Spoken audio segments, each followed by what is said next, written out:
Bienvenidos a esta explicación visual. Hoy nos metemos de lleno en una herramienta absolutamente vital para quienes estáis en formación psicológica, en la práctica clínica o en psiquiatría. Vamos a desgranar el análisis funcional de la conducta, el famoso AFC. A ver, en el día a día de la consulta es facilísimo caer en la trampa de ponerle un nombre al problema del paciente y quedarnos ahí. Pero hoy vamos a dar un salto cualitativo. Vamos a pasar de simplemente poner etiquetas a entender el engranaje científico del comportamiento. Vamos a aprender a mapear la conducta, paso a paso. Y para lograr ese nivel de precisión clínica, vamos a seguir una ruta de 6 pasos. Iremos más allá del diagnóstico, operativizaremos la conducta, analizaremos el telón de fondo, desentrañaremos el núcleo del esquema ABC, crearemos hipótesis y mapas visuales y llegaremos al diseño lógico de la intervención. Básicamente, nos vamos a poner el sombrero de detectives. Fijaos en este contraste de paradigmas, porque es fascinante. Por un lado tenemos el modelo médico tradicional, ya sabéis, los manuales DSM o la CIE.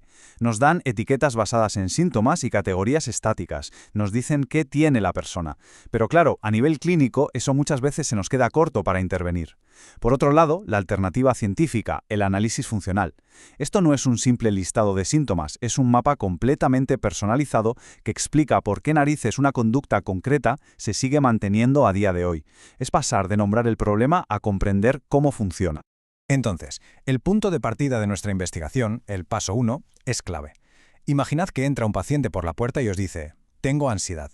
Es una queja súper común y totalmente válida, pero clínicamente es demasiado abstracta.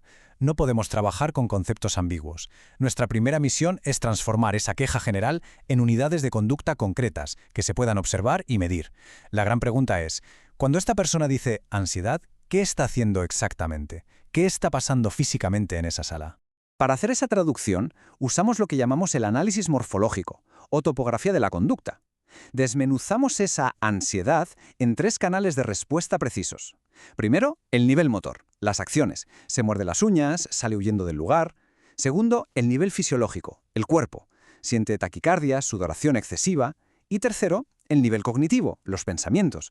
Se está diciendo a sí misma, me voy a morir, no lo soporto. Hay que registrar estos 3 canales con lupa. Y esto nos lleva directamente a otra regla innegociable de este primer paso. Hay que medir. Sí o sí. Hay 3 parámetros esenciales para cada una de esas conductas que hemos definido. Frecuencia, cuántas veces a la semana pasa. Duración, cuando empieza la taquicardia, cuántos minutos dura. E intensidad, del 1 al 10, cómo de fuerte es. Sin frecuencia, duración e intensidad volamos a ciegas. Carecemos de una línea base para saber si nuestra futura terapia está funcionando o no. Entramos en el paso 2, las variables moduladoras.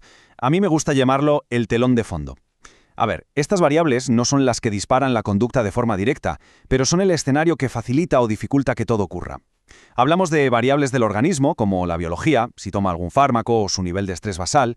También está el entorno, el contexto social o económico actual. Y por supuesto su historia de aprendizaje, qué pasó en el pasado con conductas similares. Ignorar este telón de fondo es intentar entender una película habiendo llegado a la mitad. Y ahora sí, llegamos al plato fuerte, el paso 3, el análisis de secuencias funcionales. Literalmente, el núcleo del análisis funcional. Aquí dejamos de ver las piezas sueltas y empezamos a conectarlas para entender lo más importante, las relaciones funcionales entre los eventos. Es el momento de comprender el mecanismo exacto que hace girar la rueda del comportamiento. Es decir, el famoso esquema ABC, antecedentes, conducta y consecuentes. Volvamos al ejemplo clínico de la ansiedad. Primero, los antecedentes. A. Puede ser un estímulo externo, como entrar a una sala llena de gente, o interno, como notar palpitaciones. Funcionan como señales de alerta. Luego, la conducta B, que ya la tenemos operativizada. Pongamos que es salir corriendo de la sala. Pura evitación. Y por último, los consecuentes C. ¿Qué pasa justo después? Y aquí ocurre la magia clínica. Al huir, la persona nota un alivio instantáneo. Ese alivio es un refuerzo negativo de manual. Elimina el malestar, sí, pero garantiza trágicamente que la próxima vez que vea una multitud, volverá a huir.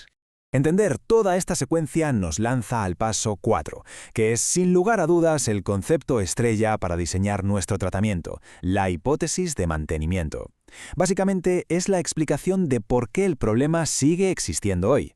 En el caso que acabamos de ver, persiste porque huir da alivio inmediato. Esta hipótesis es nuestra brújula absoluta, porque nos marca con un círculo rojo exactamente qué variables podemos y debemos alterar en la terapia. Pero ojo aquí, cuidado con una trampa muy habitual.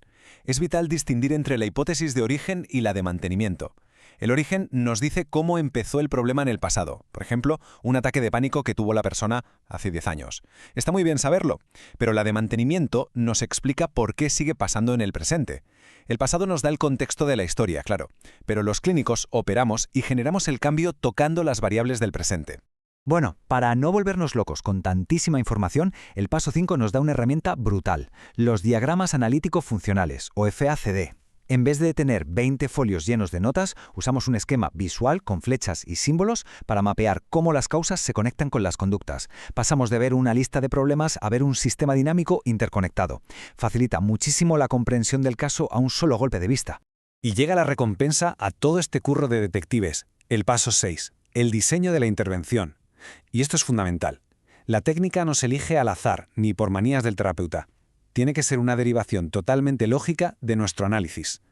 Fijaos, si nuestra hipótesis dice que la conducta se mantiene por refuerzo negativo, es decir, por evitar el malestar, la lógica nos lleva por un puente directo a la técnica obligatoria, la terapia de exposición. Es la manera de romper esa función concreta de evitación. Todo encaja. Veamos otra correspondencia clarísima. ¿Qué ocurre si nuestro mapa nos dice que el problema no es que esté evitando algo, sino que hay un déficit real en su repertorio? Imaginaos, falta de habilidades sociales. Pues la lógica nos dice que la intervención tiene que ser diametralmente opuesta. Toca usar técnicas de moldeamiento y entrenamiento de nuevas conductas. Al hacer esto, la intervención encaja como un guante con el problema real y nos libramos de aplicar tratamientos genéricos de talla única que no sirven para nada. Ya para ir cerrando, hay algo que debemos grabarnos a fuego. El AFC es un ente vivo, es dinámico, no es un formulario de la primera sesión que firmas y guardas en el cajón. Para nada. A medida que avanzamos y vemos cómo responde el paciente, van a salir datos nuevos. Un buen profesional científico tiene que tener la mente flexible, dispuesto siempre a tachar, reformular su hipótesis y ajustar el tratamiento a la realidad de la clínica en cada momento. Y quiero terminar esta explicación visual dejándoos una pregunta provocativa para darle unas cuantas vueltas. Viendo cómo funciona la salud mental a gran escala hoy en día, ¿creéis que los tratamientos actuales se están dedicando solo a intentar borrar una etiqueta superficial o de verdad están apuntando al corazón, a desarmar la función real que mantiene el problema? Comprender y aplicar esta diferencia es, al final del día, lo que separa a alguien que simplemente aplica técnicas de un verdadero analista del comportamiento. Espero que todo este esquema os sea de muchísima utilidad en la práctica. Nos vemos en la próxima.